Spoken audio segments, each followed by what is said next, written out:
ఓం శ్రీ గణేశ శారద సద్గురు మంగళమూర్తిభ్యో నమః. ఓం సహనా భవతు సహనౌ భునక్తు సహ వీర్యం కరవావహై తేజస్వినౌ అధీతమస్తు మా విద్విషావహై. ఓం శాంతి శాంతి శాంతి.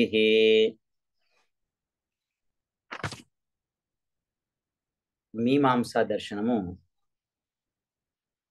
భట్టాచార్య పక్ష భాట్ట మీమాంసా దర్శనము. బౌద్ధులు మొదలైనటువంటి నాస్తికుల చేత ధ్వంసం చేయబడినటువంటి వేద మార్గాన్ని ప్రాచీన కాలంలో శ్రీ కుమారస్వామి యొక్క అంశతో జన్మించినటువంటి కుమారుల భట్టాచార్యులు ఈ భూమండలం పైన మరలా వారు అవతరించి మరలా ఈ భూలోకంలో మరలా ఈ వేద ప్రమాణాన్ని స్థాపించారు. కుమారుల భట్టు ఆచార్యులు, కుమారుల భట్టాచార్యులు. దీన్ని భాట్ట మతము అని కూడా అంటారు, భట్టాచార్య పక్షం అని అంటారు. ఈ కుమారుల భట్టాచార్యులే ఈ వేద ధర్మాన్ని పునఃప్రతిష్ఠించారు, మరలా స్థాపించారు. కామ్య కర్మలను అలాగే నిషిద్ధ కర్మలను విడిచిపెట్టి వేద విహితములైనటువంటి కర్మలను వేద విహితమైనటువంటి స్వధర్మాలని ఆచరించేటువంటి మానవుడు శుద్ధ చిత్తుడు అవుతాడు, అలాగే జ్ఞాని అవుతాడు. శుద్ధ చిత్తుడు జ్ఞాని అయి మోక్షాన్ని పొందుచున్నాడు అని ఈ కుమారుల భట్ట ఆచార్యులు వారి యొక్క భాట్ట మీమాంసా దర్శనంలో మనకు చెప్తున్నారు. నిషిద్ధ కర్మలు కామ్య కర్మలను విడిచిపెట్టి వేద విహితములైనటువంటి వేదం కర్తవ్యముగా మనకు ఉపదేశించినటువంటి కర్తవ్య కర్మలను ఆచరించడం వలన ప్రతి మానవుడు కూడా శుద్ధ చిత్తుడై శుద్ధ అంతఃకరణం కలిగినటువంటి వాడై జ్ఞాని అయి మోక్షాన్ని పొందుతున్నాడు అని చెప్పారు. ఎవరైతే కామ్య కర్మల్ని ఆచరించేటువంటి నరులు మానవులు ఉన్నారో వారు చేసినటువంటి కర్మలను అనుసరించి వారు శుభ కర్మలు చేస్తే శుభ ఫలితాల్ని, అశుభ కర్మలు చేస్తే అశుభ ఫలితాల్ని,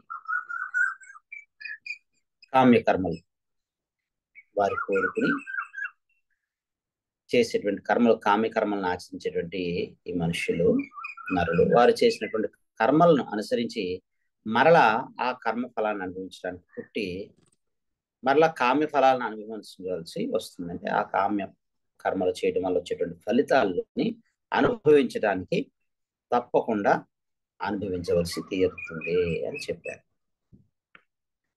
ఎవరైతే నిషిద్ధ కర్మల్ని, వేదము ఆచరించవద్దు అని నిషేధించినటువంటి కర్మల్ని, నిషిద్ధ కర్మల్ని ఆచరించినటువంటి నరుడు జనుడు తాను చేసినటువంటి నిషిద్ధ కర్మల యొక్క ఫలాన్ని అనుభవించడానికి ఆయన క్రిమి, కీటకము మొదలైనటువంటి రూపమైనటువంటి తిర్యక్యోనుల్లో జన్మించి వాటి రూపాలని ధరించి మరలా పుట్టుచు చచ్చుచు అధోగతిని, నరకాన్ని పాలవుతాడు అని చెప్పారు. ఇదే లోకంలో మనకి తత్వాల్లో ఎక్కువగా పాటల రూపంలో వినబడుతుంది. జీవులెను 14 లక్షల చావు పుట్టుకలిక్కడ, ఎవరు చేసిన కర్మము వారే అనుభవించును దక్కడ. జీవులు 84 లక్షల రకాలున్నారు. చావటము పుట్టడము అంటే చావు పుట్టుకలు ఇక్కడ ఇహలోకంలో. ఎవరు చేసిన కర్మను వారే అనుభవించినటువంటిది అక్కడ అనేటువంటిది.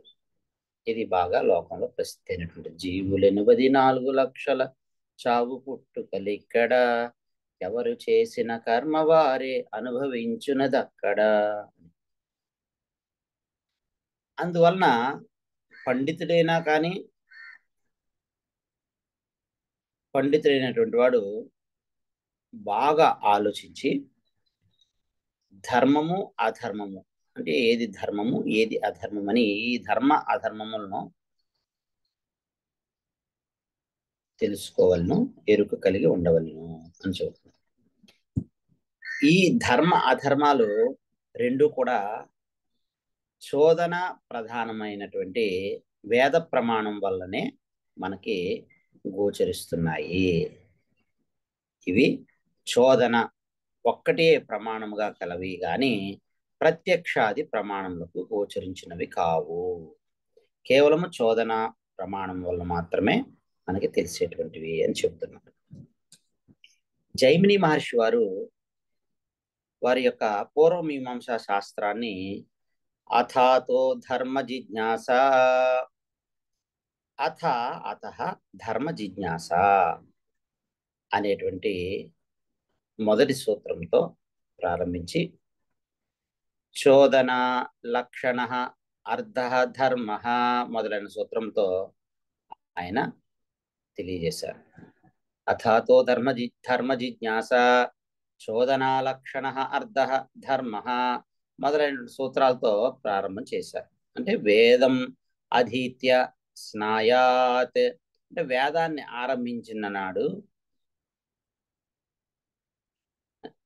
వేదాన్ని అధ్యయనం చేసిన తర్వాత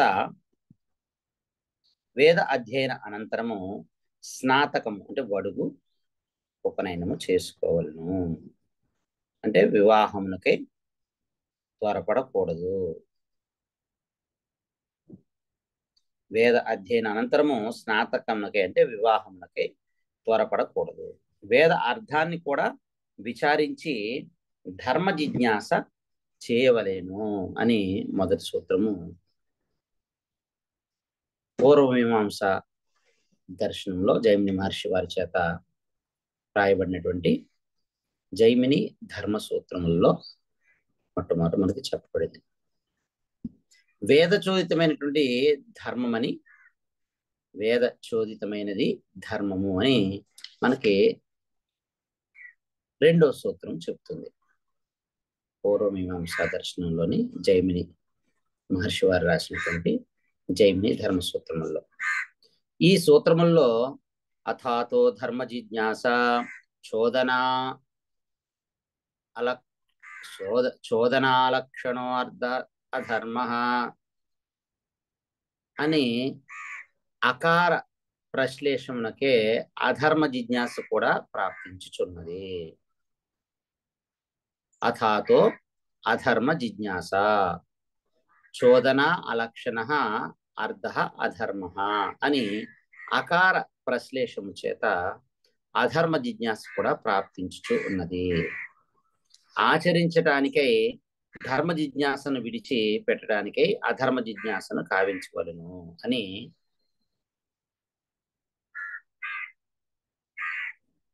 ఈ అకార ప్రశ్లేషణ నుంచే అధర్మ జిజ్ఞాస గురించి చెప్పడం జరిగింది.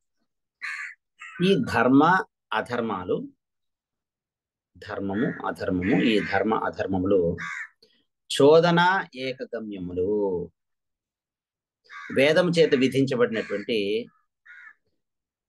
అహహ అహహ సంధ్యాం ఉపాసీత, అహరహ సంధ్యాం ఉపాసీత అంటే ప్రతి అహము అంటే ప్రతిరోజు, ప్రతి ఉదయము, ప్రత్యహము సంధ్యను ఉపాసించవలెను. స్వర్గకామో యజేత, స్వర్గమును కోరేటువంటి వాడు యాగమును చేయవలెను మొదలైనటువంటి ధర్మములు. వేదముచే నిషేధించబడినటువంటి నా అనృతం వదేత్, అసత్యము పలుకకూడదు. నా కలంజం భక్షయేత్, కలంజాన్ని తినకూడదు. అంటే విషబాణము చేత కొట్టబడినటువంటి జంతువు యొక్క విషపూరితమైనటువంటి మాంసమును భక్షణ చేయకూడదు. నా కంజలం నా కలంజం భక్షయేత్, ఇవి అధర్మాలు. అంటే విషలిప్త బాణం చేత వధించబడినటువంటి మృగము, జంతువు యొక్క మాంసము కలంజము. కొందరు ఈ ఎర్ర ఉల్లిపాయ, తెల్ల ఉల్లిపాయ అంటే వెల్లుల్లి, ఉల్లి ఇత్యాదులను కూడా కలంజం అని చెబుతారు.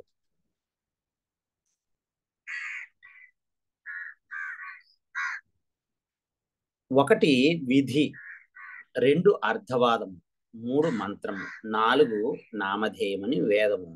నాలుగు విధాలు.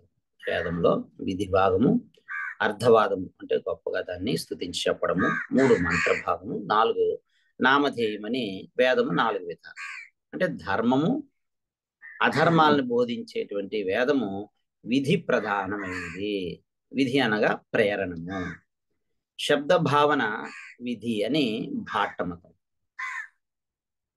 కుమారుల భట్టాచార్యుడు వారి యొక్క మతము.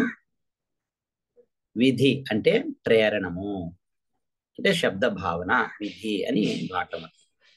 నియోగము విధి అని ప్రాభాకర మతం. ప్రాభాకర మీమాంసా దర్శనంలో వారు నియోగము అనేటువంటిది విధి అని వారి మతం.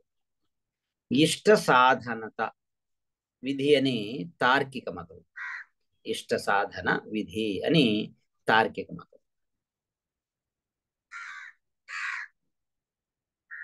ఇంకా ఈ విధంగా చెబుతున్నారు. నివర్తకం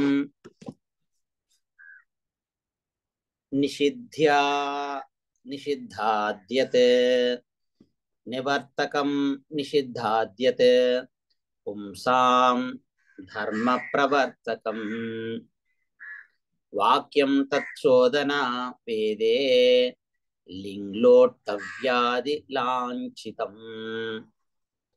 నిషిద్ధమైనటువంటి ధర్మ అధర్మం నుండి, వేదము నిషేధించినటువంటి అధర్మం నుండి నివర్తింపచేసి పురుషులను, ఈ జీవులను, ఈ జనులను, మనుష్యులు ధర్మమునందు ప్రవర్తింపచేయున్నది ఏదైతే ఉన్నదో అలా ధర్మమునందు ప్రవర్తింపచేసేటువంటి వేద వాక్యములకే చోదనము అని పేరు.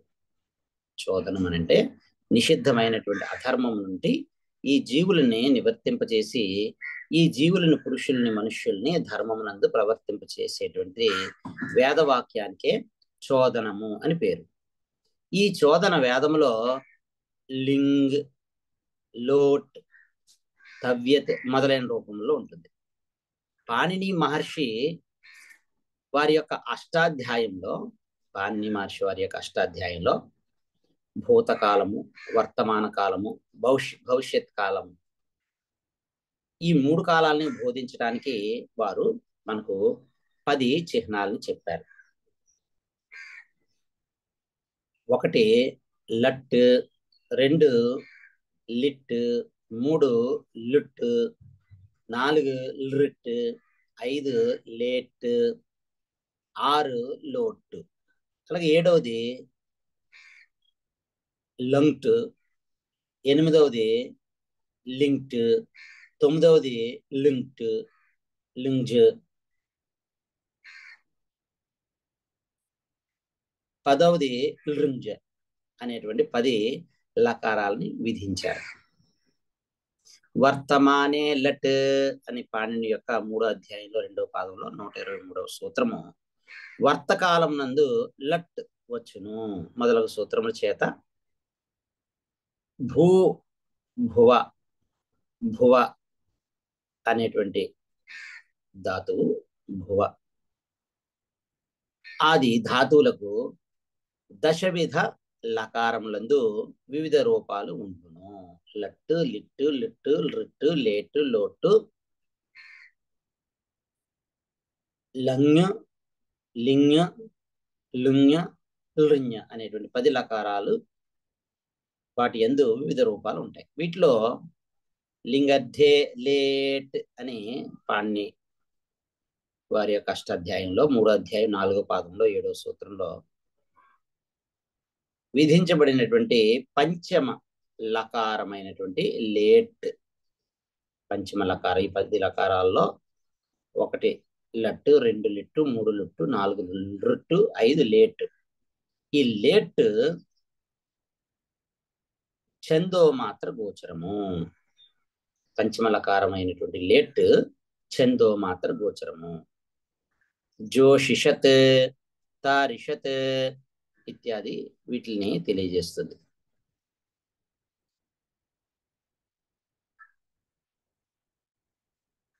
జోషిషత్, తారిషత్ మొదలైన లేట్ రూపములు వేదం నందు మాత్రమే మనకు వినబడతాయి. లౌకిక భాషలో లేనట్టు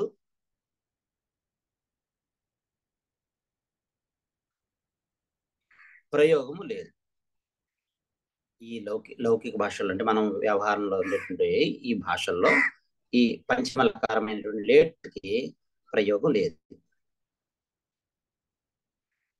పాణి అష్టాధ్యాయంలోని మరొక సూత్రము విధి నిమంత్రణం, విధి నిమంత్రణం మంత్రణా అధీష్ట సంప్రశ్న ప్రార్థనేషు లింగ్. పాణిని మహర్షి యొక్క అష్టాధ్యాయంలో 3వ అధ్యాయంలో 3వ భాగంలో 161వ సూత్రము. లోట్చ, పాణిని మహర్షి అష్టాధ్యాయంలో 3వ అధ్యాయంలో 3వ పాదంలో 162వ సూత్రం అనేటువంటి సూత్రముల చేత విధి మొదలైనటువంటి అర్థములు యందు లింగ్ లోట్లు విధించబడినవి. భవతు, భవేత్ మొదలైనవి లింగ్ లోట్ రూపములు. మరొక సూత్రము పాణిని మహర్షి వారి యొక్క అష్టాధ్యాయంలో 3వ అధ్యాయంలో 1వ పాదంలో 96వ సూత్రము తవ్యత్ తవ్య ఆనీయరః, తవ్యత్ తవ్యానీయరః అనేటువంటి సూత్రం చేత ద్రవ్యాది ప్రత్యయములు విధింపబడినవి. ద్రవ్యం మొదలైనటువంటి ప్రత్యయాలు విధించబడినవి. స్వాధ్యాయే స్వాధ్యాయః అధ్యేతవ్యః, స్వాధ్యాయో అధ్యేతవ్యః, ఆత్మా వా అరే ద్రష్టవ్యః, శ్రోతవ్యః, మంతవ్యః, నిధిధ్యాసితవ్యః మొదలైనటువంటి శృతి వాక్యంలో ఉన్నటువంటి అధ్యేతవ్య ద్రష్టవ్యాది శబ్దాలు తవ్యత్ ప్రత్యయ అంతములు. వీటి చేత విధి ఆదులు బోధించబడను. కర్తవ్యము తవ్యత్ ప్రత్యయం వలన కర్తవ్యము, విధి మొదలైనవి బోధించబడతాయి. నిషిద్ధ కోటికి అంటే నిషిద్ధములైనటువంటి వాటిని నిందించడానికి, నిషిద్ధములైనటువంటి వాటిని నిందించుచు, విహితములు కర్తవ్యములైనటువంటి వాటిని ప్రశంసించుచు, స్వ అర్థమునందు తాత్పర్యము లేనటువంటి వాక్యములు అర్థవాదములు. అర్థవాదములు కూడా విధికి అంశములు అవడం చేత ప్రమాణములే. అర్థవాదాలు కూడా విధికి అంశములు అవడం చేత ప్రమాణములు. ఉదాహరణకి సో అరోదేత్, యత్ అరోదేత్, తత్ రుద్రస్య రుద్రత్వం అని మనకి తైత్తిరీయ సంహితలో చెప్పింది. అతడు రోదించెను, అతడు ఏడ్చెను.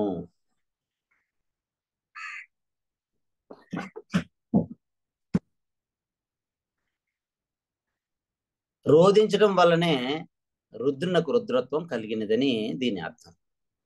రుద్రుడు రోదించెను కనుక తక్కిన వారు కూడా ఏడవవలెనని ఈ వాక్యానికి తాత్పర్యం కాదు. రుద్రుడు ఏడ్చాడు కాబట్టి మిగిలిన వారంతా కూడా ఏడవాలి అనేటువంటిది ఈ వాక్యానికి తాత్పర్యం కాదు. బర్హిషి రజతం నదేయం అనేటువంటి వాక్యానికి అర్థం యాగదక్షిణగా రజతాన్ని అంటే వెండిని దానముగా ఇవ్వటాన్ని, వెండి దానాన్ని, రజత దానాన్ని నిషేధించడము ఈ వాక్యమునకు తాత్పర్యము. యాగదక్షిణగా రజతమును అంటే వెండిని దానం చేయటము, నిందించటము ఈ వాక్యం యొక్క తాత్పర్యం.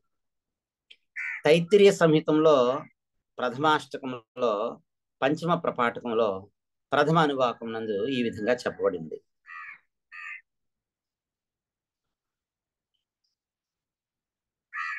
తైత్తిరీయ సంహితలో ప్రథమ అష్టకంలో పంచమ ప్రపాఠకంలో ప్రథమ అనువాకంలో ఈ విధంగా చెప్పబడింది.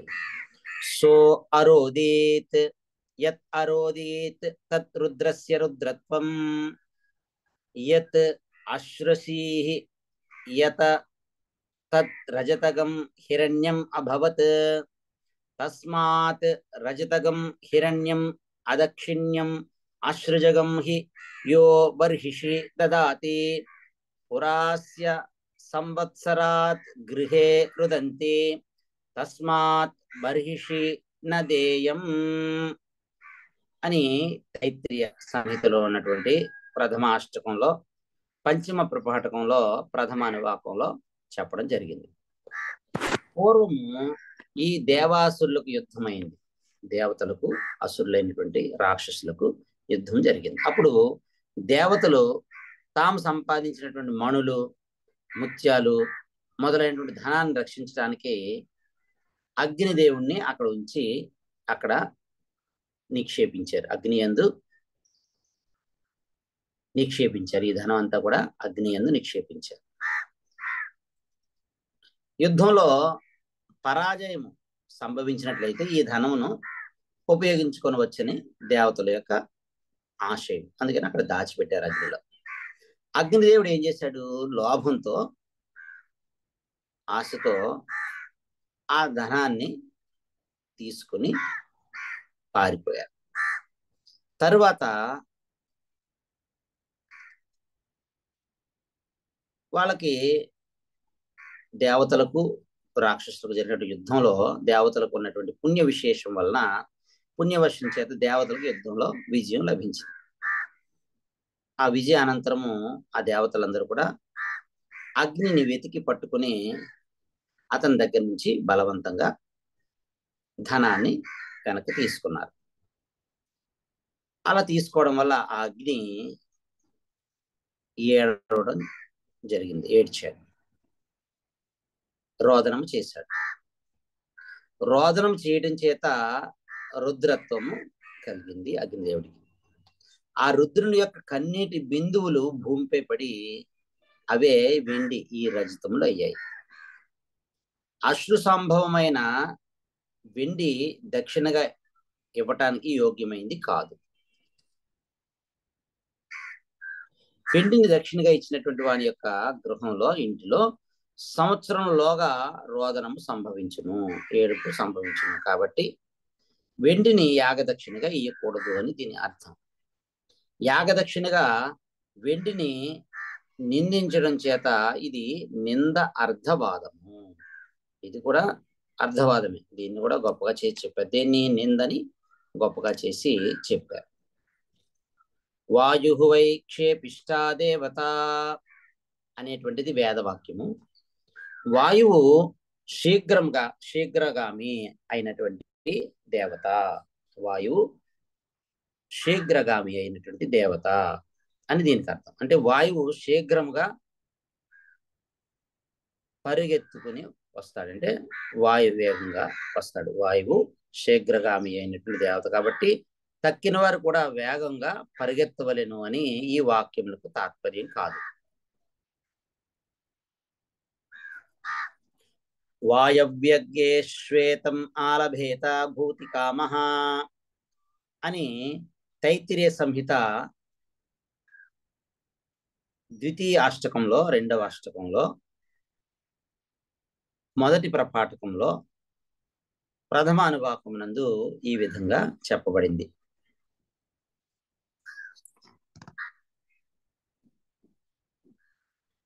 వాయవ్యగ శ్వేతం ఆలభేత భూతికామః అంటే భూతికాముడు ఐశ్వర్యాన్ని కోరేటువంటి వాడు వాయుదేవతాకమైనటువంటి యోగము చేయవలెను అని ప్రశంసించుట యందు ఈ వాక్యమునకు తాత్పర్యం. ఐశ్వర్యాన్ని కోరేటువంటి వాడు వాయుదేవతాకమైనటువంటి యాగాన్ని చేయవలను అని ప్రశంసించటమే ఈ వాక్యం యొక్క తాత్పర్యం. మనకి తైత్తిరీయ సంహితంలో రెండవ కాండంలో మొదటి ప్రపాఠకంలో తొలి అనువాకంలో ఈ విధంగా చెప్పబడింది. వాయువ్యగ శ్వేతం ఆలభేత భూతికామః వాయుర్వై క్షేపిష్టా దేవత వాయుం ఏవ స్వేన భాగధేయే న ఉపధావతి సహ ఏవ ఏనం భూతిం గమయతి అని. అంటే భూతికాముడు వాయుదేవతను ఉద్దేశించి శ్వేత పశువు అంటే తెల్ల మేకను ఆలభించి సంపాదించి దాన్ని యాగమనర్పమలెను అని ఉంది. అంటే వాయుదేవతకు శ్వేత పశువు మిక్కిలి ప్రియమైంది. వాయుదేవత శీఘ్రముగా ఫలితాన్ని ఇస్తుంది. శ్వేత పశువుతో యాగం అనర్చిన యజమానుడు వాయుదేవతను సేవించడం వలన వానికి వాయువు శీఘ్రంగా ఐశ్వర్యాన్ని ప్రసాదించునని దీని అర్థము. ఇక్కడ ముందుగా వాయుదేవతను ఉద్దేశించి శ్వేత పశు ఆలంబనము విధించబడింది. అంటే తెల్లని పశువు తీసుకురావాలి అని విధించబడింది. తరువాత పిమ్మట వాయుదేవత శీఘ్ర కార్యకారిణి అని ప్రశంసించబడటం చేత ఇది ప్రశంస అర్థవాదము. మొదటిది నిషిద్ధ అర్థవాదము, ఇది ప్రశంస అర్థవాదం. ఇంకా ఈ విధంగా చెబుతున్నారు. కర్మాంగభూత మంత్రాః స్యుః అనుష్ఠేయ ప్రకాశకాః యాగాదేర్నామ భూతాని నామధేయాని శ్రుతౌ. అంటే కర్మలను, ఈ కర్మలకు అంగభూతములైనవి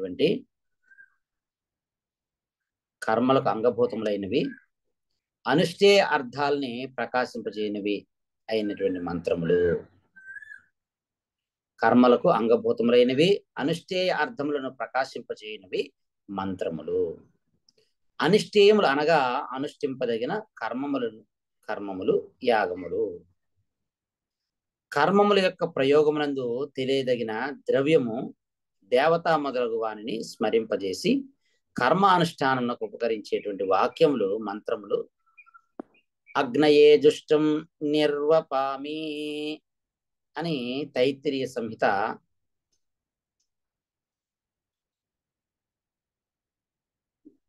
1వ ప్రపాఠకంలోని 1వ కాండంలో 1వ ప్రపాఠకంలోని 4వ అనువాకంలో చెప్పబడింది. కర్మమునందు ఆవశ్యకములైనటువంటి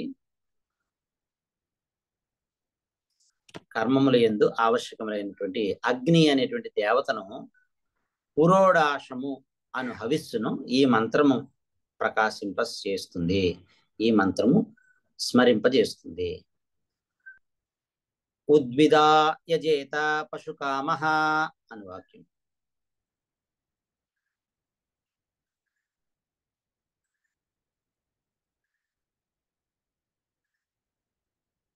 ఇది తైత్తిరీయ బ్రాహ్మణము 19:7-3లో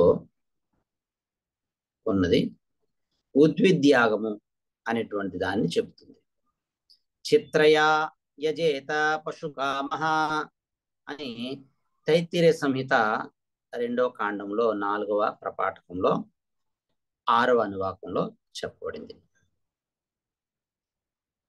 చిత్రయా యజేత పశుకామః అనేటువంటి వాక్యము చిత్రయాగమును చెప్పుచున్నది. అగ్నిహోత్రం జుహోతి తైత్తిరీయ సంహిత 1వ కాండంలో 5వ ప్రపాఠకంలో 9వ అనువాకంలో 1వ మంత్రంలో అగ్నిహోత్రం జుహోతి అనేటువంటి వాక్యము అగ్నిహోత్ర హోమాన్ని చెబుతుంది. సేనేన అభిచరన్ యజేత ఆపస్తంభ సూత్రాల్లో 22వ అధ్యాయము 4వ పదం 13వ సూత్రంలో సేనేన అభిచరన్ యజేత అనే వాక్యము శ్యేన యాగమును చెప్పుచున్నది. ఈ శృతి వాక్యముల్లో ఉన్నటువంటి ఉద్భిచిత్రాది శబ్దములు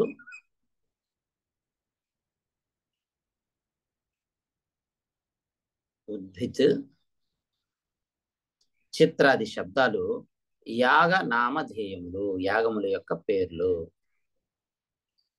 ఆత్మా జ్ఞాతవ్య ఆత్మను గురించి తెలుసుకొనదగినది మొదలైనటువంటి విధులు ఆరణంలో వేదం యొక్క ఆరణ భాగంలో పఠించబడినవి. ఈ వాక్యములు ఆత్మకు అలాగే పరమాత్మ రూపమైనటువంటి బ్రహ్మమునందు స్థితిని బోధించుచున్నాయి. ఈ విధంగా విధి అర్థవాద మంత్ర నామధేయాత్మకమైనటువంటి అపూర్వాన్ని బోధించేటువంటి అపౌరుషేయమైనటువంటి వాక్యము వేదము. అపౌరుషేయ వాక్యము వేదము. బౌద్ధులు అనుమాన వాక్యముల చేత వేదాన్ని కూడా నిర్భయంగా దూషించుచున్నారు. బౌద్ధ వాదులు అనుమాన వాక్యముల చేత వేదాన్ని కూడా నిర్భయంగా దూషిస్తున్నారు. సత్యము, అహింస మొదలైనటువంటి ధర్మాలను బోధించుచున్నారు. సత్యమును పలుకుము, ధర్మమును ఆచరించుము అని. వేదమును మరుగుపెట్టి బౌద్ధులు ఉపదేశించేటువంటి ధర్మాలు ప్రమాణములు కావు. వేదాల్ని మరుగున పెట్టి ఉపదేశించేటువంటి ధర్మాలు ప్రమాణాలు కావు. బౌద్ధులు ఉపదేశించేటువంటి ఈ ధర్మాలు ప్రమాణాలు కావు. మార్గ మధ్యమునందు పురుషుల వాక్యముల వలె వాక్య రూపం అవడం చేత వేద ప్రమాణం కాదు. వేదో అప్రమాణం వాక్యత్వాత్ రథ్య పురుషవాక్యవత్ అథ అనాప్త ప్రణీతత్వాత్ ఉన్మత్తానాం యథా వచః. ఆప్తుని చేత చెప్పబడింది కాకపోవడం చేత పిచ్చివారి యొక్క వాక్యముల వలె వేద వాక్యములు ప్రమాణములు కావు అంటున్నారు. అంటే మార్గ మధ్యమనందు పురుషుల వాక్యముల వలె వాక్య రూపం అవడం చేత వేదము ప్రమాణం కాదు. ఆప్తుని చే చెప్పబడినది కాకపోవడం చేత పిచ్చివారి వాక్యముల వలె వేద వాక్యములు ప్రమాణములు కావు. ఇవి అపౌరుషేయములు వేదములు. అవి ఏ పురుషుని చేత ఆప్త వాక్యంగా చెప్పబడలేదు కాబట్టి ప్రమాణములు కావని ఈ విధంగా అనుమానాలు చూపించి బౌద్ధులు వేదం యొక్క ప్రామాణ్యాన్ని, వేదం యొక్క పరమ ప్రామాణ్యాన్ని దూషించుచున్నారు. ఈ బౌద్ధవాదము యుక్తియుక్తమైనది కాదు. బౌద్ధులు చూపించినటువంటి హేతువులు కూడా సరి అయినవి కావు. వాక్యత్వ మాత్రం చేత వేదమునకు అప్రమాణత్వము సిద్ధించదు. వేదములు అనాప్త పురుషుల చేత చెప్పబడినవని హేతువు కూడా సరి అయింది కాదు. వేదములు అనాప్త పురుషుల చేత చెప్పబడినవని అనేటువంటి హేతువు కూడా సరి అయింది కాదు. వేదము అపౌరుషేయము. అనాప్తులైనటువంటి బౌద్ధులు దూషించినంత మాత్రాన, అనాప్తులైనటువంటి బౌద్ధులు దూషించడం చేత వేదమునకు అప్రమాణ్యము సిద్ధించదు. అనాప్తులైనటువంటి బౌద్ధులు దూషించినంత మాత్రాన వేదమునకు అప్రమాణ్యము అంటే ప్రమాణం లేకపోవడం అనేటువంటిది సిద్ధించదు. నిత్యమైన వేదమునకు అనాప్త ప్రణీతత్వము దోషము కాదు. నిత్యమైనటువంటి వేదానికి అనాప్త ప్రణీతత్వము దోషము కాదు. పురుష వాక్యముల యందు విప్రలంబాది దోషములు సంభవించును. ఒక పురుషుడు పలికినటువంటి వాక్యములు యందే విప్రలంబాది దోషములు సంభవించును. వంచనము, విసంవాదము మొదలైనవి విప్రలంభములు. పురుషులు రచించిన గ్రంథములలో పాఠకులను వంచుట పూర్వ అపర విరోధము మొదలగు దోషములు ఉండును. వేదము పురుష నిర్మితమైనది కాదు. వేదములు అపౌరుషేయములు.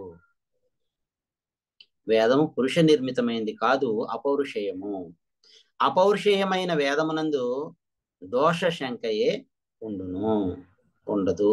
అపౌరుషేయమైనటువంటి వేదమునందు దోషమును ఆశంకించడం అనేటువంటిదే ఉండదు.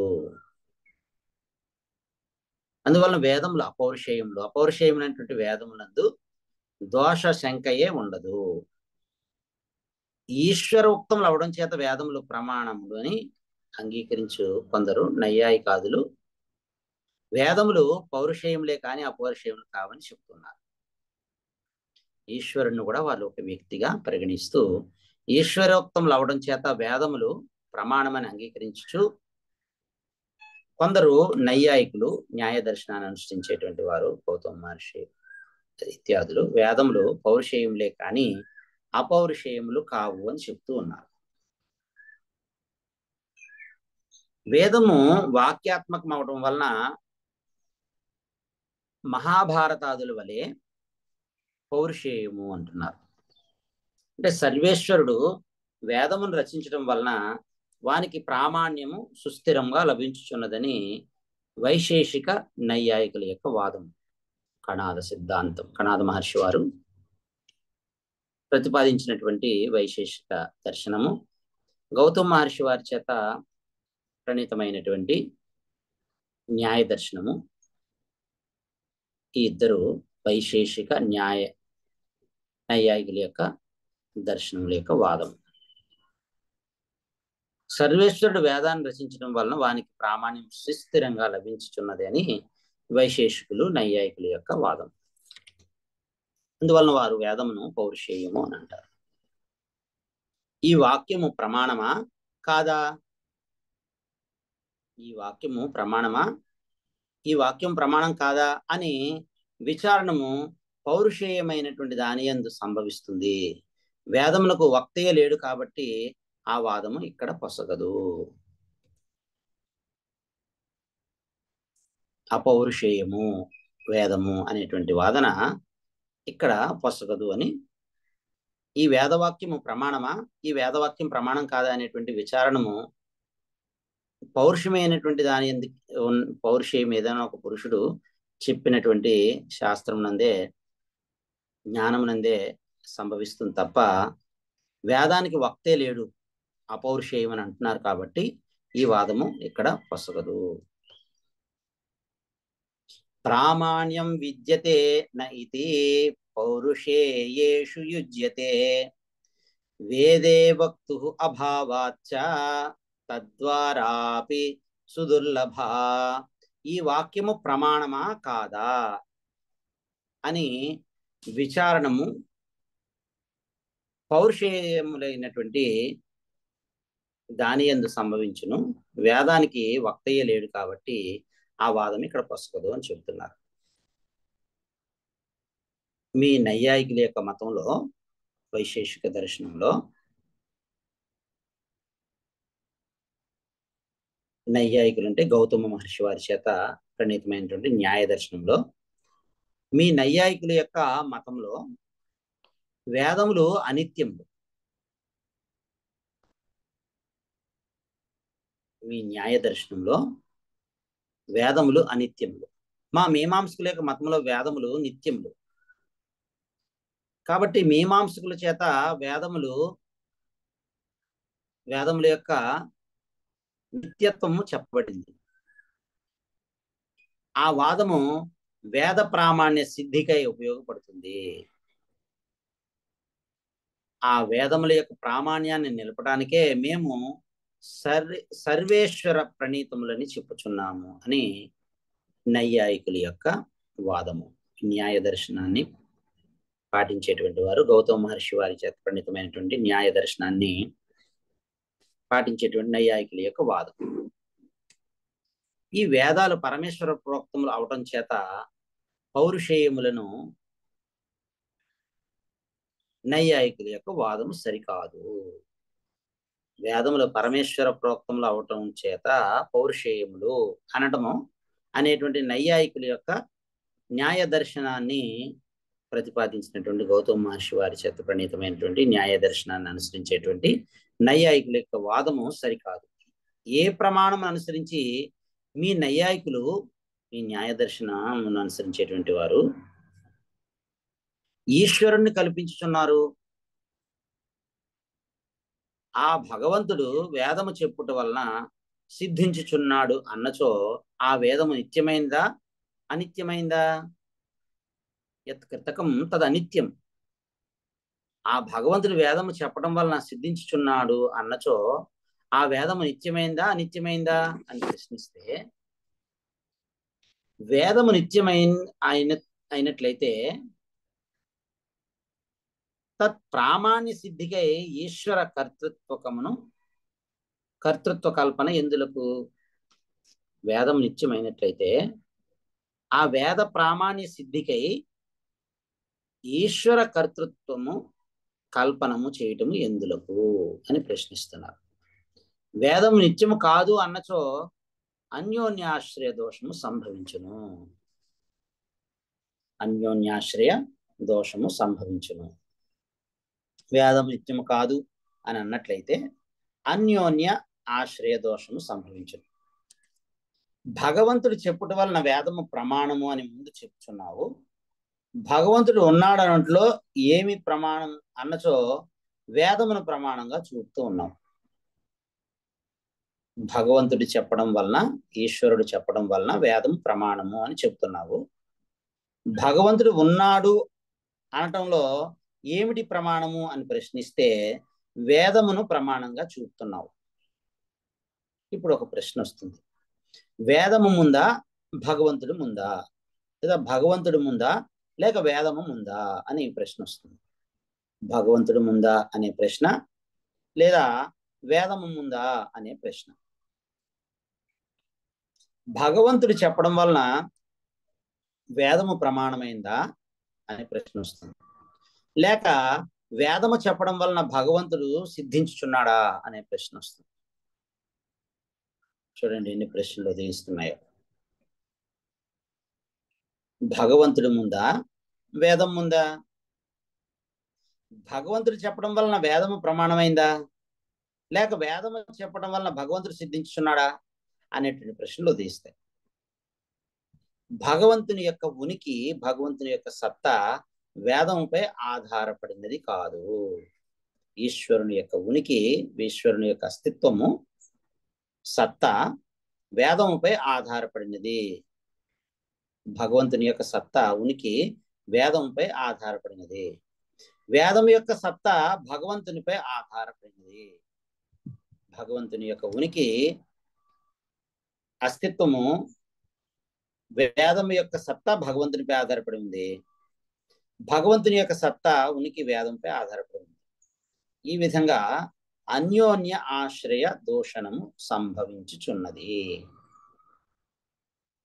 అన్యోన్య ఆశ్రయ దోషము సంభవిస్తుంది. వేదము నిత్యము అపౌరుషేయము అని అంగీకరించినట్లయితే మీ నైయాయికాదులు అంగీకరించిన భగవంతుడు కూడా సిద్ధించును. వేదము నిత్యము అపౌరుషేయము అని అంగీకరించినట్లయితే మీ నైయాయికాదులు అంగీకరించిన భగవంతుడు కూడా సిద్ధించును. వేదములు స్వత ప్రమాణంలో అవుతాయి. వేదములు స్వప్రమాణంలో అవుతాయి, స్వత ప్రమాణం. అందువలన వేదము నిత్యము, వేదమునకు నిత్యత్వం కూడా సిద్ధించింది. అందువలననే ధర్మ అధర్మములు వేద ఏక గోచరములు అనే విషయం కూడా సిద్ధించినది. అందువల్లనే వేద ధర్మములు అంటే ధర్మ అధర్మాలు వేద ఏక గోచరంలో ఉంది. అంటే వేదైక గోచరములు అనేటువంటి విషయము కూడా సిద్ధిస్తుంది. వేదము లేకపోయినప్పటికీ యోగులు ధర్మమును కరతలామలకు అంటే అరచేతిలో ఉసిరికాయ ఉన్నట్టుగా, అలా అరచేతిలో ఉసిరికాయ వలె సాక్షాత్కరించుకొనుచున్నారు. వేదము లేకపోయినప్పటికీ కూడా యోగులు ధర్మాన్ని కరతలామలకం చేసుకుని అరచేతిలో ఉసిరికాయ వలె సాక్షాత్కరింప చేసుకొనుచున్నారు. అప్పుడు ధర్మము ఒక్క వేదం వల్ల మాత్రమే గోచరించుచున్నది అని ఎట్లు చెప్పగలవా? అందువా అప్పుడు ధర్మము ఒక్క వేదం వల్ల మాత్రమే గోచరించుచున్నది అని ఎట్లు చెప్పగలవు అని అందువా అని ప్రశ్నిస్తావా? ఆ వాదం కూడా సరికాదు. యోగి కూడా మనకంటే విలక్షణ పురుషుడు కాడు. యోగి కూడా మనకంటే విలక్షణ పురుషుడు కాదు. ఆ యోగికి కూడా పంచ ఇంద్రియముల వల్లనే విషయ సాక్షాత్కారం కలుగుచున్నది. శబ్ద, స్పర్శ, రూప రస గంధములైనటువంటి వీటి జ్ఞానం వల్లనే చెవులు, చర్మము, కళ్ళు, నాలుక, ముక్కు ఇత్యాదుల వల్లనే అతనికి కూడా, యోగికి కూడా విషయ జ్ఞానం సాక్షాత్కారం అవుతుంది. యోగికి కూడా వేద జ్ఞానం వల్లనే ధర్మ సాక్షాత్కారం కలుగుచున్నది. యోగికి కూడా వేద జ్ఞానం వల్లనే ధర్మ సాక్షాత్కారం కలుగుచున్నది. ఇంకా ఈ విధంగా చెబుతున్నారు. ప్రత్యక్షం అనుమానాఖ్యం ఉపమానం అనంతరం అర్థాపత్తి అభావశ్చ న ధర్మం బోధయంతి వై. ఒకటి ప్రత్యక్షము కాని, రెండు అనుమానం కాని, మూడు ఉపమానం కాని, నాలుగు అర్థాపత్తి కాని, ఐదు అభావము కాని, అభావంలోనే అనుపలబ్ధి కాని ధర్మమును బోధించుట లేదు. ఈ ఐదు ప్రమాణాలకు కూడా ధర్మమును బోధింపగల సామర్థ్యము లేదు. ఇంకా ఈ విధంగా చెబుతున్నారు. తత్తత్ ఇంద్రియ యోగేన వర్తమానార్థ బోధకం ప్రత్యక్షం నహి గృహ్ణాతి సోప్యతీతం అనాగతం. ప్రత్యక్ష జ్ఞానం ఇంద్రియ అధీనము. ప్రత్యక్ష జ్ఞానము ఇంద్రియ అధీనము. ఇంద్రియార్థ సన్నికర్షం వలన ప్రత్యక్ష జ్ఞానం కలుగుతుంది. ఆ ఇంద్రియాలు కూడా వర్తమాన కాలమునందున్న వస్తువు వల్లనే గ్రహింపగలవు గాని అతీత భూత కాలమునందున్న వస్తువు వలన అనాగత అంటే భవిష్య కాలమునందరి వస్తువులను గ్రహింపలేవు. ధర్మము సార్వకాలికము. భూత వర్తమాన భవిష్యత్ కాలములందు ఉండునది. ధర్మము సార్వకాలికము. ఇది భూతకాలము, వర్తమాన కాలము, భవిష్యత్ కాలంలో ఉండేటువంటిది. కాబట్టి ప్రత్యక్ష ప్రమాణ గోచరము కాదు. ధర్మము ప్రత్యక్ష ప్రమాణ గోచరము కాదు అంటున్నారు. అనుమాన జ్ఞానము వ్యాప్తి జ్ఞాన ఆధీనము. అనుమాన జ్ఞానము వ్యాప్తి జ్ఞానం యొక్క ఆధీనము. వ్యాప్తి అంటే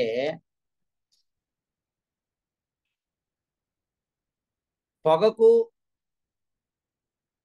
నిప్పునకు కల నిత్య సంబంధం. వ్యాప్తి అంటే పొగకి అలాగే నిప్పుకు, అగ్నికి కలిగినటువంటి నిత్య సంబంధం వలె సాహచర్య నియమము.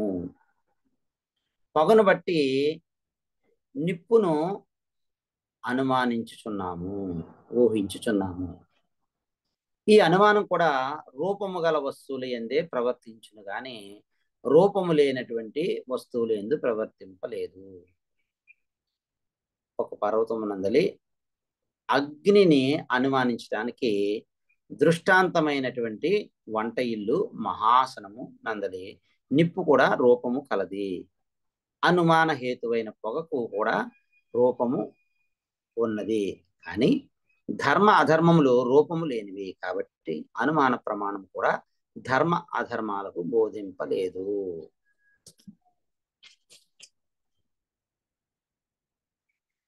ధర్మ అధర్మాలకి అనుమాన ప్రమాణం బోధించలేదు. ప్రత్యక్ష ప్రమాణము అలాగే ఇప్పుడు అనుమాన ప్రమాణం, ఈ రెండు కూడా ధర్మాన్ని గురించి చెప్పలేవు. ఇప్పుడు మూడవది ఉపమాన ప్రమాణం. ఉపమాన ప్రమాణము అంటే సాదృశ్య జ్ఞాన అధీనం, అంటే పోలిక జ్ఞాన అధీనం. గోవు అంటే గోజాతికి చెందినటువంటి వృషభం. గో సాదృశ్య జ్ఞానం వలన అంటే వృషభ సాదృశ్య జ్ఞానం వలన, ఎద్దు అనేటువంటి సాదృశ్య జ్ఞానం వలన గవయ అంటే వన వృషభ జ్ఞానం. గవయ జ్ఞానం అంటే అడవి ఎద్దు, వన వృషభము యొక్క జ్ఞానము. గవయ జ్ఞానము అంటే వన వృషభ జ్ఞానము కలుగుచున్నది. గో సాదృశ్య జ్ఞానం వలన, వృషభ సాదృశ్య జ్ఞానం వలన గవయ జ్ఞానం అంటే వన వృషభ జ్ఞానం కలుగుతుంది. అలంకారిక పరిభాషలో ధర్మ అధర్మములు ఉపమాలంకార విషయములు కావు. అలంకారిక పరిభాషలో ధర్మము అధర్మములు అనేటువంటివి ధర్మాధర్మములు ఉపమా అలంకార విషయములు కావు. అనన్వయ అలంకార విషయములు ఇవి. ధర్మము అధర్మం అనేటువంటివి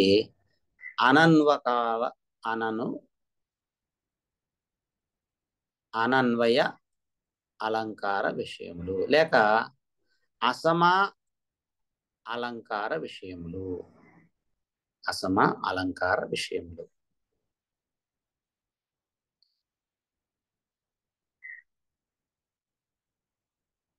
ఓ కృష్ణ, నీ కీర్తి హంసి వలె స్వర్గ గంగలో స్నానమాడుచున్నదే అనున్నది ఉపమా అలంకారము. కృష్ణుడికి ఉన్నటువంటి హంసి దాన్ని ఉద్దేశించి చెప్తున్నారు. ఓ కృష్ణ,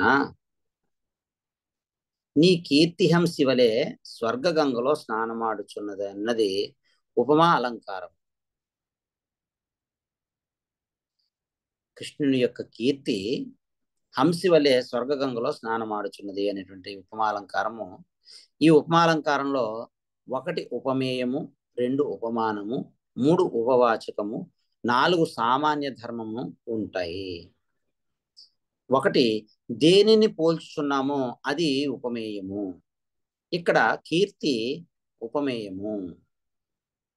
ఓ కృష్ణ, నీ కీర్తి హంసి వలె స్వర్గగంగలో స్నానం ఆడుచున్నది అనేటువంటి ఉపమాలంకారము. దీనిలో దేనిని పోల్చుచున్నామో అది ఉపమేయము. ఇక్కడ కీర్తి ఉపమేయము. రెండవది దేనితో పోల్చుచున్నామో అది ఉపమానము. ఇక్కడ హంసి ఉపమానము. మూడవది ఇవ అంటే వలే అనేటువంటిది ఉపమావాచకము. హంసి వలే కృష్ణ నీ కీర్తి స్వర్గ గంగలో స్నానము ఆడుచున్నది అనేటువంటి వాక్యంలో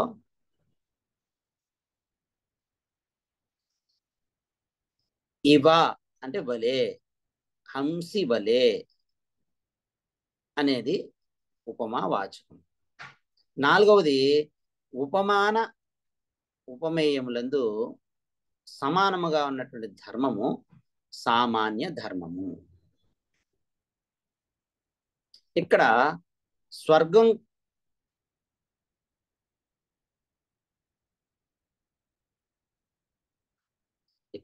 స్వర్గం గావగాహనం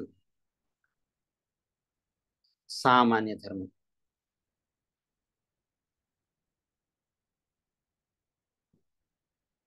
ఇది స్వర్గగంగ అనేటువంటిది స్వర్గం గావగాహనము.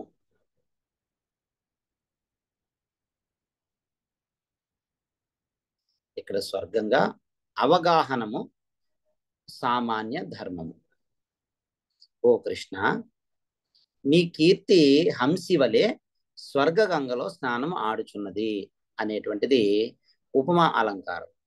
ఈ ఉపమా అలంకారంలో 1 ఉపమేయము, 2 ఉపమానము, 3 ఉపమావాచకము, 4 సామాన్య ధర్మము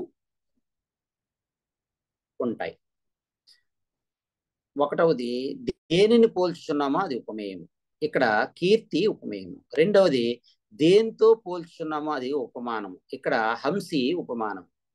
3 ఇవ అంటే వలే అనేటువంటిది ఉపమావాచకం. ఇది మూడవది. నాలుగవది ఉపమాన ఉపమేయముల యందు సమానముగా ఉన్న ధర్మము సామాన్య ధర్మము.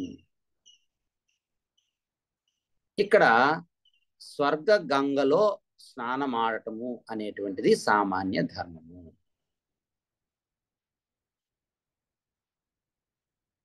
స్వర్గంగా అవగాహనము అనేటువంటిది సామాన్య ధర్మం. ఉపమాన ఉపమేయత్వములు రెండు ఒకే వస్తువునందు ఉన్నట్లయితే అనన్వయము. ఉపమాన ఉపమేయత్వం యతేకస్యైవ వస్తునః ఇందుః ఇందుః ఇవ శ్రీమాన్ ఇత్యాదో తత్ అనన్వయః. ఉపమాన ఉపమేయత్వం రెండు ఒకే వస్తువునందు ఉన్నచో అనన్వయము. గగనం గగనాకారం సాగర సాగరోపమః రామ రావణయోర్యుద్ధం రామ రావణయోః ఇవ. వాల్మీకి రామాయణంలో యుద్ధకాండలో 110వ అధ్యాయంలో 23వ శ్లోకంలో ఇలా చెప్పారు. ఆకాశమునకు ఆకాశమే సాటి, సముద్రమునకు సముద్రమే సాటి, రామరావణ యుద్ధమునకు రామరావణ యుద్ధమే సాటి పోలును అని శ్రీమద్ రామాయణ శ్లోకమున మనకి అనన్వయ అలంకారమునకు ఉదాహరణ. ఒక వస్తువునందులి సమస్త ధర్మములు మరి ఒక వస్తువులో ఉండటము అసంభవం. అందువలననే తద్భిన్నత్వే సతి తద్గత భూయో భూయో ధర్మవత్వం ఉపమానత్వం. తద్భిన్నత్వే సతి తద్గత భూయో ధర్మవత్వం ఉపమానత్వం. ఆ వస్తువు కంటే భిన్నమై ఆ వస్తువునందలి పెక్కు ధర్మములను కలిగి ఉండుట ఉపమానత్వం అని లక్షణము చెప్పవలసి వచ్చినది. ధర్మముతో సమాన ధర్మములు కల వస్తువు మరొకటి లేదు. కాబట్టి ధర్మము అసమాలంకారము.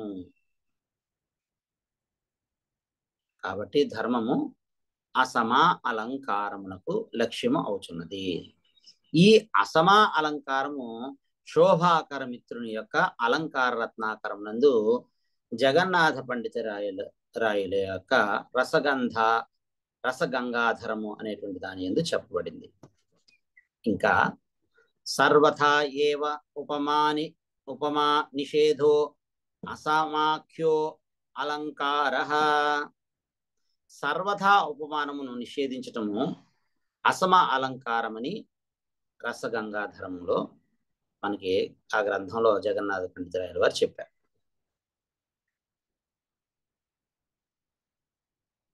మనకి ఇంకొక వాక్యము చెప్పవచ్చు శ్లోకంలో. నబభూవ పురాతనేషు తత్సదృశో నాద్యతనేషు దృశ్యతే భవితా కిమనాగతేషు వా నా సుమేరో సదృశో యథా గిరిః. నబభూవ పురాతనేషు తత్సదృశో నాద్యతనేషు దృశ్యతే భవితా కిమనాగతేషు వా నా సుమేరో సదృశో యథా గిరిః. శ్రీ శంకర భగవత్ ఆచార్యులను పోలేటువంటి పురుషుడు ప్రాచీనుల్లో లేడు, అలాగే వర్తమానంలో కూడా లేడు, భవిష్యత్తులో కూడా ఉండడు అనేటువంటి శంకర విజయ శ్లోకము 4వ అధ్యాయంలోని 71వ శ్లోకము అసమా అలంకారమునకు చక్కని ఉదాహరణము.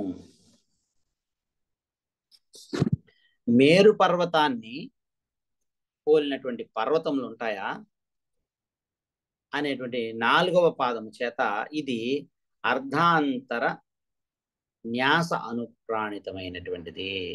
అర్ధాంతర న్యాస అనుప్రాణితమైనటువంటిది. ఈ అలంకారిక గోష్ఠిని చాలించి ప్రకృతమును అనుసరిస్తాం. ధర్మమును పోలినటువంటి వస్తువు మరొకటి 3 కాలములందును ఉండదు. ధర్మమును పోలేటువంటి మరొక వస్తువు భూతకాలంలో కానీ వర్తమానంలో కానీ భవిష్య కాలంలో కానీ ఉండదు. సాదృశ్య గ్రాహకం అంటే సాదృశ్య జ్ఞానం చేత గ్రహించేటువంటిది కానందువలన ఉపమాన ప్రమాణము కూడా ధర్మమును గూర్చి బోధింపలేదు. అందువలన ఉపమాన ప్రమాణం కూడా ధర్మాన్ని గురించి బోధించలేదు. సుఖమునకు కారణము ధర్మము. సుఖస్య కారణం ధర్మ దుఃఖస్య అధర్మః ఇతి అపి అర్థాపత్తి అత్ర సామాన్య మాత్రే జ్ఞాతే న దుష్యతి. సుఖానికి కారణము ధర్మము, దుఃఖానికి కారణం అధర్మం అని అర్థాపత్తి ప్రమాణం చేత ధర్మము యొక్క సామాన్య జ్ఞానం కలుగుతూ ఉంది, కానీ విశేష జ్ఞానం కలగటం లేదు. సామాన్య నియమాలను అనుష్ఠింపదగినవి కావు. సామాన్య విషయములు అనుష్ఠింపదగినవి కావు. ఇక విశేష విధి చోదితములైనటువంటి యాగాదులు అన్నను ఎల్లప్పుడూ అనుష్ఠింపదగినవి అని చెబుతున్నారు. అనుపలబ్ధి ప్రమాణము అభావ జ్ఞాన అధీనము. అభావాఖ్యం ప్రమాణం న పుణ్య అపుణ్య ప్రకాశకం. అభావాక్యం ప్రమాణం న పుణ్య అపుణ్య ప్రకాశకం. అనుపలబ్ధి ప్రమాణము అభావ జ్ఞాన ఆధీనము. ధర్మము 3 కాలములందు వర్తమానము, భూతకాలము, భవిష్యత్ కాలము. భూతకాలము గడిచిన కాలము, వర్తమాన కాలం ఇప్పుడు జరుగుతున్నటువంటి కాలము, భవిష్యత్ కాలము జరగబోయేటువంటి కాలం. ధర్మము ఈ 3 కాలములందు భావరూపమున ఉండేటువంటిది. కాబట్టి అనుపలబ్ధి కూడా పుణ్య అపుణ్యములను ప్రకాశింపచేయ చాలదు. ఈ విధంగా ప్రమాణ పంచక అభావే తత్పదా వర్తతే యతః వేదైక గోచరౌ తస్మాత్ ధర్మ అధర్మౌ ఇతి స్థితం. ఈ విధంగా ప్రత్యక్షము, అనుమానము, ఉపమానము, అర్థాపత్తి, అనుపలబ్ధి అనేటువంటి ప్రమాణ పంచకములకు గోచరము కానిదైనటువంటి ధర్మము ఎప్పుడు వర్తించుచునే ఉన్నది. కాబట్టి ధర్మ అధర్మములు రెండు కూడా వేదైక ప్రమాణ గోచరములు అని మీమాంసక సిద్ధాంతం.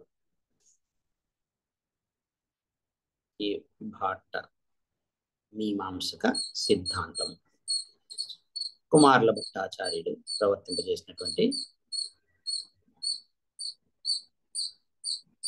ఈ భాట్ట మీమాంసక దర్శనం సిద్ధాంతం, మీమాంసక సిద్ధాంతం. వేదైక విహితం కర్మ మోక్షదం న అపరం తతః మోక్షార్థి న ప్రవర్తేత తత్ర కామ్య నిషిద్ధయోః. ఒక్క వేదము చేత విధింపబడినటువంటి కర్మము మాత్రమే, వేద విహితమైనటువంటి ధర్మము, కర్తవ్య కర్మము మాత్రమే మోక్షప్రదం అగుచున్నది, తక్కినది ఏది కాదు. కాబట్టి మోక్ష అర్థి కామ్య నిషిద్ధ కర్మములు యందు ప్రవర్తింపకూడదు. కేవలము కర్తవ్య కర్మముల యందు వేదము విధించబడినటువంటి వేద విహిత కర్మముల యందే, వేద విహిత ధర్మముల యందే ప్రవర్తించవలెను అని చెబుతున్నారు. ప్రత్యవాయం అంటే పాపమును పోగొట్టుకోవడానికై నిత్య నైమిత్తిక కర్మలను మాత్రం ఆచరించవలను. నిత్య నైమిత్తికే కుర్యాత్ ప్రత్యవాయ జిహాసయా అని చెబుతుంది. ఇంకా ఆత్మ తెలుసుకొనదగినది మొదలైనటువంటి విధుల వలన జీవాత్మకు పరమాత్మ జ్ఞానము కలుగుచున్నది అని చెబుతున్నారు. ఆత్మా జ్ఞాతవ్య ఇత్యాది విధిభిః ప్రతిపాదితే జీవాత్మనాం ప్రబోధస్తు జాయతే పరమాత్మని. ఆత్మ తెలుసుకొనదగినది మొదలైనటువంటి విధుల వలన జీవాత్మలకు పరమాత్మ యొక్క జ్ఞానం కలుగుచున్నది అని చెప్తున్నారు. వేద విహితములైనటువంటి కర్మములను ఆచరించి ప్రత్యహారము మొదలైనటువంటి సమాధి వరకు వేద విహితములైనటువంటి కర్మలను ఆచరించి ప్రత్యాహారము మొదలు సమాధి వరకు కలిగినటువంటి యోగమును అభ్యసించినటువంటి వారికి మానస ఇంద్రియం వలన పరమాత్మ ప్రత్యక్షంగా గోచరించును అని చెప్పారు. అంటే ప్రత్యాహారాధికము గురించి మనం యోగ దర్శనంలో వివరించున్నాం. ప్రత్యాహార, ధారణ, ధ్యాన, సమాధి అనేటువంటివి యమ, నియమ, ఆసన, ప్రాణాయామ, ప్రత్యాహార, ధారణ, ధ్యాన, సమాధులు. ఈ ప్రత్యాహారాధికము గురించి మన యోగ దర్శనంలో వివరించున్నాం. ఆత్మ భిన్న అభిన్నాత్మకమైనది. గోవు వలె సత్ అసత్ ఆత్మకమైనది. జీవ రూపమునందున్నటువంటి ఆత్ముడు భిన్నుడు అయినప్పటికీ పరమాత్మ స్వరూపంలో ఉన్నటువంటి ఆత్ముడు అభిన్నుడు. జీవరూపంలో ఉన్నటువంటి ఆత్మ అసద్రూపము, పరరూపంలో ఉన్నటువంటి ఆత్మ సద్రూపము అని చెప్తున్నారు. శాబలేయాది గోవులు అంటే ఆవుదోడల యందు గోత్వము గోచరించినట్లు మనకి ఆవుదోడల యందు గోత్వము గోచరించినట్లుగానే జీవుల యందు పరమాత్మ కూడా, పరమాత్మ అనేటువంటి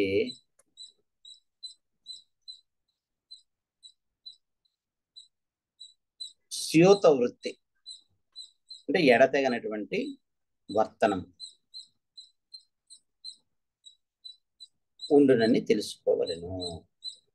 శాబలేయాది గోష్వేవ యథా గోత్వం ప్రతీయతే పరమాత్మతు అనుస్యూత వృత్తి జీవే అపి బుధ్యతాం. ఎలా అయితే ఆవుదూడల్లో గోత్వం ఉన్నదో అలాగే జీవుల యందు కూడా పరమాత్మ యొక్క స్యూత వృత్తి, అనుస్యూతముగా అంతర్లీనంగా ఉండేటువంటి ఎడతగిన వర్తనంతో ఉండేటువంటి వృత్తి ఉన్నది అని తెలుసుకోవాలి అని చెబుతున్నారు. త్రయంబకాదిభిర్మంత్రై పూజ్యో ధ్యేయో ముముక్షుభిః ధ్యాత్యైవారోపితాకారం కైవల్యం సోధిగచ్చతి. త్రయంబకం యజామహే సుగంధిం పుష్టివర్ధనం ఉర్వారుకం ఇవ బంధనాత్ మృత్యోః ముక్షీయ మా అమృతాత్. ఓం త్రయంబకం యజామహే సుగంధిం పుష్టివర్ధనం ఉర్వారుకం ఇవ బంధనాత్ మృత్యోః ముక్షీయ మా అమృతాత్ మొదలైనటువంటి మంత్రములతో ముముక్షువు పరమాత్మను పూజించి ధ్యానించవలెను. బ్రహ్మ, విష్ణు, శివ మొదలైనటువంటి రూపాల్లో ఆరోపిత ఆకృతి కలిగినటువంటి బ్రహ్మమును ధ్యానించేటువంటి వాడు కైవల్యంను పొందుతాడు అని చెప్పారు.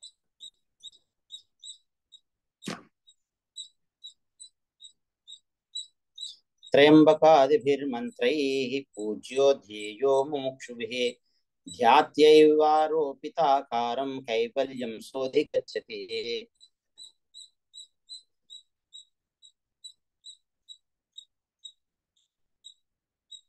ముముక్షులు పరమాత్మను పూజించి ధ్యానించాలి. బ్రహ్మ, విష్ణు, శివ మొదలైనటువంటి రూపాల్లో ఆరోపిత ఆకృతి గల బ్రహ్మమును ధ్యానించేటువంటి వాడు కైవల్యాన్ని పొందుతాడు అని చెప్పారు. ఇంకా పరానందానుభూతి స్యాత్ మోక్షేతు విషయాదృతే. పర ఆనంద అనుభూతి స్యాత్ మోక్షేతు విషయాత్ రుతే. అంటే విషయవర్జితమైన మోక్షాన్ని పొందిన తరువాత పరమాత్మానంద అనుభవము కలుగును. విషయేషు విరక్తాః స్యుః నిత్య ఆనంద అనుభూతితః గచ్చంతి అపునరావృత్తిం మోక్షం ఏవం ముముక్షవః. విషయములందు విరక్తి నొందినటువంటి ముముక్షువులు నిత్య ఆనందభూతితో పునరావృత్తి రహితమైన మరల వెనకకు రాని అంటే జనన మరణములు లేని జన్మరాహిత్యమైనటువంటి ముక్తిని పొందుదురు అని మనకి కుమారుల భట్టాచార్యులు